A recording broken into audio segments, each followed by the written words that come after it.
A quick 1-minute overview. Saturday morning, April 17th, 2021. The drawing is now completely finished.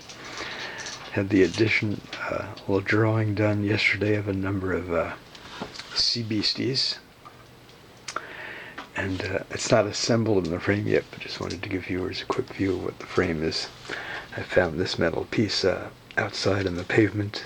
Same thing with this one here, and I screwed them in there because they remind me of like eyes and eyeglasses. And I found a letter F and a letter A, which I saved on the sidewalk. And could be like fine art, fun alphabet, or a Yinglish word, Farstinkener, a Farstinkener alphabet.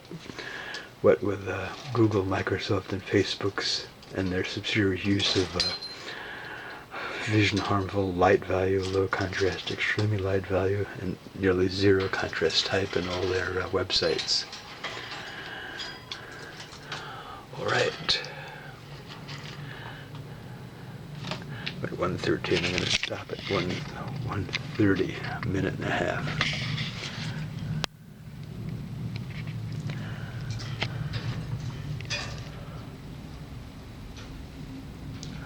All right, so there you have it.